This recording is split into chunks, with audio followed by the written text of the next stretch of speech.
नमस्कार, मी ओमप्रकाश उडान. वास्तव न्यूजच्या रोखोक आखाडा विधानसभेचा यामध्ये आपल्या सर्वांचं हार्दिक स्वागत करत आहे. आज आपण घनसावंगी विधानसभा मतदारसंघाचा आजची आखाडा जो आहे त्यावर थोडीफार जी आहे ती समीक्षा करूया. कारण गेल्या कित्येक दिवसापासून राजकीय वातावरण हे ढवळून निघताना दिसतंय. दुसरीकडे हे जे आहेत नेते मंडळी उमेदवार यांचे वचननामे जाहीरनामे हे प्रसिद्ध होताना दिसत आहेत.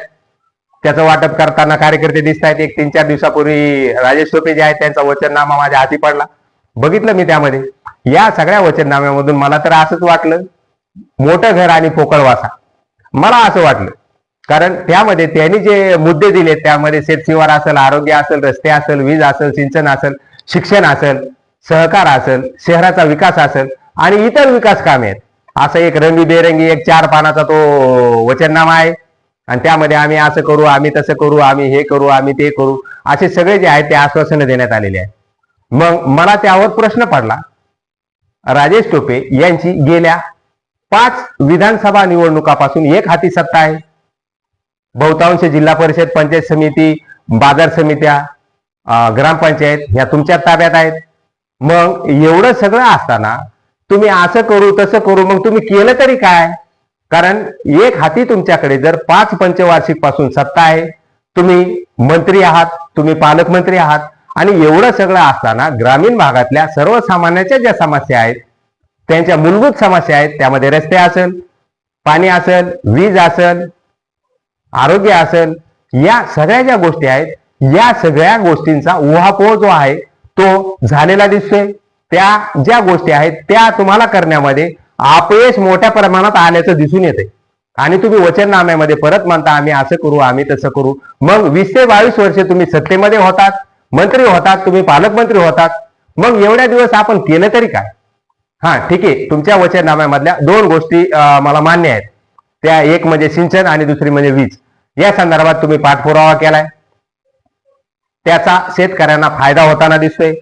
केटीवेर सास्तीन गोदावरी नदीवरील जे बंधारे आहेत ते आपल्याकडे झालेले, त्याबाबत दुमत नाही.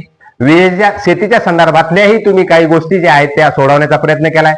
शेतकऱ्यांना शेतीसाठी वीज जी आहे ते वीज आणि पाणी यासाठी तुम्ही प्रयत्न केलेत, याबद्दल दुमत नाही. कारण शेवटी जे आहे ते आहे आणि ते वास्तव माणसानं मान्य केलं पाहिजे, त्या गोष्टीबद्दल दुमत नाही. परंतु ग्रामीण भागातल्या रस्त्याची दुरावस्था आपण बघितली.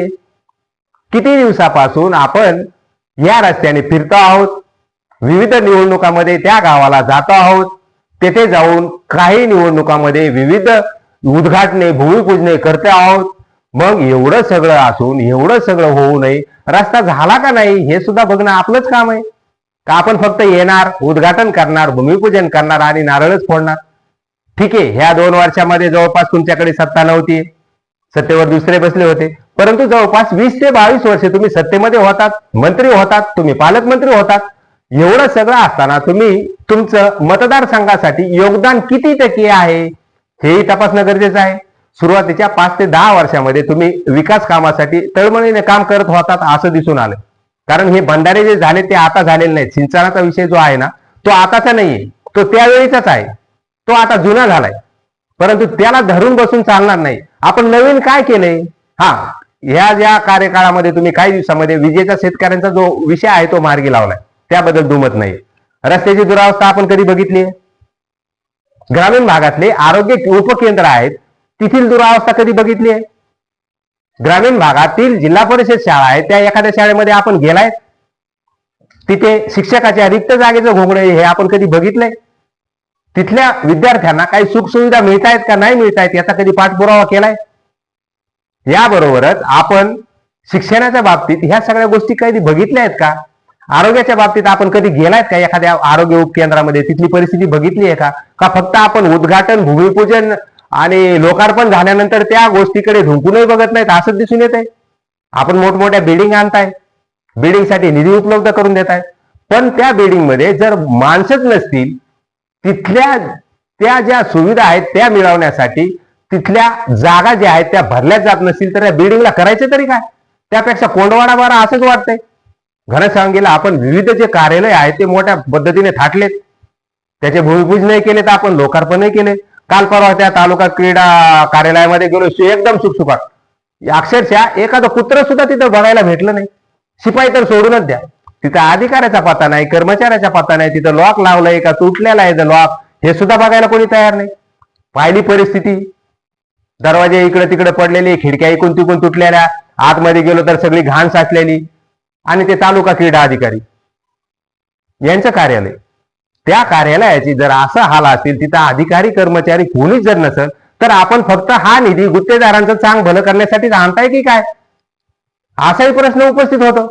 मग याकडे बघणं ही तुमचंच काम आहे लोकप्रतिनिधी या नात्यानं. याकडे आपण कधी बघणार आहोत? आरोग्याच्या संदर्भात आपण एक वेगळा व्हिडिओ देऊया, कारण तुमचे कार्यकर्ते तुमच्या कोरोना काळातली कामगिरी उल्लेखनीय आहे. संपूर्ण जगाने त्याची नोंद घेतली आहे, भारताने घेतली आहे असंही म्हणतायत. ठीक आहे बाबांनो, बघूया आपण. परंतु त्यामध्येही तुझा आहे तुझ्यापाशी परी तू जागा बोललाशी. आपण चंद्रावर जातो पण शेजारी कोण राहतं हेच आपल्याला माहित नाही, असं झाल्याचं दिसून आलंय. त्यावर आपण एक वेगळ्या रोकटोक मध्ये समीक्षा करूया. कोरोना काळातली तुमची कामगिरी ठीकच आहे, चांगलीच आहे, त्याबद्दल दुमत नाहीये. परंतु तुम्ही त्यावेळी आपला जिल्हा आणि आपल्या मतदारसंघासाठी काय योगदान आहे याच्यावरही चर्चा करणं गरजेचं आहे. त्यावर आपण बोलूया. शिक्षण क्षेत्राचा आपला विषय आहे. शिक्षणाबद्दल आपण कुठल्या कुठल्या जिल्हा परिषद शाळेला भेटी दिल्यात, त्यांची दुरावस्था ही आपण कधी पाहिली आहे, त्यांच्या रिक्त जागेबद्दल आपण कधी त्याचा फॉलोअप घेतलाय, त्या जागा भरण्यासाठी किती पाठपुरावा आपण केलाय, हाही विषय महत्वाचा आहे. का ग्रामीण भागातल्या विद्यार्थ्यांनी शिक्षणच घेऊ नये? कारण आपण जर बघितलं, जिल्हा परिषद शाळेची दुरावस्था आहे, तिथल्या शिक्षकांच्या ज्या रिक्त पादेचं जे घोंगडा आहे तेही कायमच असल्याचं दिसून येते. मग यासाठी आपण कधी प्रयत्न केलेत का? किती केलेत? किती आपले जे पद आहेत ते आपण भरून घेतलेत? याकडेही बघणं गरजेचं आहे. याबरोबरच इतर जे विकास काम आहेत, शहर विकासाचा हा एक विषय येतो. शहरभरामध्ये एखादा रोड केल्याने विकास होत नसतो. शहरातल्या नागरिकांच्या विविध समस्या असतात. त्याच्यामध्ये त्यांच्या पिण्याच्या पाण्याची समस्या आहे, नालीची समस्या आहे, रस्त्याची समस्या आहे, विजेची समस्या आहे, आरोग्याची समस्या आहे. याकडे आपण कधी बघणार आहात का? एक आणि दोन, एखादे दोन रोड केले एखाद्या शहरामध्ये की झाला का शहराचा विकास? परंतु बहुतांश ठिकाणी आपण निधी आणताय याबद्दल दुमत नाही, परंतु तो निधी आपण गुत्तेदाराचं चांग भलं करण्यासाठी आणताय की काय असाच प्रश्न पडतोय. विविध कार्यालय थाटले जातात, रंगीबेरंगी त्याच्या कलर मारले जाते, उद्घाटन होत आहेत, लोकार्पण होत आहे, सगळं होत आहे. परंतु त्या कार्यालयामधील रिक्त जागेचं घोंगडं जे आहे ते जशाला तसंच असल्याचं दिसून येते. काही कार्यालय शुकशुकाट आहे, कार्यालयामध्ये अधिकारी नाही, कर्मचारी नाही. मग त्या कार्यालयाला काय करायचंय? म्हणूनच असं वाटतंय मोठे घर आणि पोकळ वासा, म्हणून असं जे आहे ते जाणवले जाते. म्हणून आपण या सगळ्या गोष्टीकडे लक्ष देणं गरजेचं आहे. आपल्याला आपण वचननाम्यामध्ये असं करू तसं करू या सगळ्या गोष्टी नमूद केल्यात. मग एवढ्या वर्ष आपण केलं तरी काय? आपल्याला आणखीन किती वर्ष सत्ता पाहिजे हा बी प्रश्न आहे. कार्यकर्ते पुन्हा म्हणणार आमच्या साहेबाकडून हेच राहिलं, आमच्या साहेब. मग तुम्हाला सत्ता तरी पाहिजे किती वर्ष? आणि या गोष्टीमुळे सर्वसामान्य जनता जी आहे ती त्रस्त झाली. याबरोबरच विरोधकही तुमच्याशी लढा देऊन देऊन थकून चालल्याचं दिसून येते. चला, दोन विरोधक आहेत तुम्हाला, ते ठामपणे तुमच्याशी लढा द्यायला प्रयत्नशील आहेत. त्याबद्दल आपण एक वेगळा रोखोक घेऊया. ऊसाचा राजकारण हा घनसावंगी मतदारसंघाचा महत्वाचा विषय आहे. त्यावर आपण एखाद्या रोखोक मध्ये करूया समीक्षा.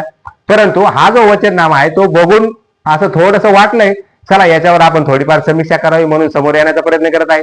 दुसरीकडे तुमचे कार्यकर्ते, तुमचे काही नेते मंडळी असेल, त्यांना असंही वाटत असेल यांनी काय आमच्या राजेश टोपेवरच टीका करायचं काय गुत्त घेतले की काय? परंतु तुमच्याकडे एवढ्या दिवसापासून सत्ता आहे, तुम्ही सत्तेमध्ये सहभागी आहात, तुम्ही पालकमंत्री होते बहुतांश वर्ष, तुमच्याकडे मंत्रिपदही बहुतांश वर्ष होतं. मग जवळपास 20 ते 22 वर्षाच्या कालावधीमध्ये तुमच्याकडे हे सगळं असताना विकास कामे जे आहेत ते शिल्लक राहतातच कसे, हा सुद्धा प्रश्न आहे. रोडची समस्या असेल, आरोग्याची असेल, विजेची असेल, ग्रामीण भागातल्या पिण्याच्या पाण्याची व्यवस्था असेल, या सगळ्या ज्या गोष्टी आहेत ह्या जशाला तशाच मतदारसंघामध्ये आ वाचून असे दिसून येते. आणि म्हणूनच तुम्ही लोकप्रतिनिधी या नात्यानं तुमच्यावरच बोलणं गरजेचं आहे. कारण विरोधक जे आहेत ते निवडणुकीमध्ये तुमच्याशी लढा देतात आणि थकून जातात. शेवटी त्यांच्याकडे सत्ता नसल्यामुळे ते तरी काय विकास कामं करणार? म्हणून या सगळ्या गोष्टी आहेत. परंतु मी टीका करत नाहीये, वास्तव जे आहे ते मांडण्याचा प्रयत्न करत आहे. तुम्ही विकास निधी आणताय, मोठा मोठा जो आहे तो विकास निधी आणता तुम्ही, त्याबद्दल दुमत नाही. परंतु त्याची योग्य पद्धतीने विल्हेवाट होते की नाही हे तुम्ही बघत नाहीत. काही ठिकाणचे रोड बघून आलोय, आज 15-15, 17-17 महिन्यामध्ये रोडची एवढी दुरावस्था आणि याचे उद्घाटन यांनी केलेले. अरे मग कधी आपण त्या रोडनी जातोय का? कधी बघतोय का? किती दुर्दैव आहे. का फक्त गुत्तेदारांचं चांग भलंच यातून होतंय असंच दिसून येतंय? मग याकडे जर लक्ष कोणी द्यायचंय? तुम्ही कधीतरी इलेक्शन टू इलेक्शन येणार, पण तिथल्या गरम असताना त्या रस्त्यावरून दररोज जा ये करावं लागते. त्यांचे काय हाल आहेत याकडे आपण कधी बघणार आहात? हेही बघणं गरजेचं आहे. चला, तुम्हाला हा व्हिडिओ आवडला असेल तर नक्कीच लाईक करा, कमेंट करा, शेअर करायला विसरू नका. आणि असेच वेगवेगळे व्हिडिओ बघण्यासाठी चॅनलला सबस्क्राईब करायला सुद्धा विसरू नका. वास्तव न्यूजच्या रोखोक आखाडा विधानसभेच्या मध्ये आपण परत असंच वेगवेगळे विषय घेऊन भेटत राहू. तोपर्यंत धन्यवाद.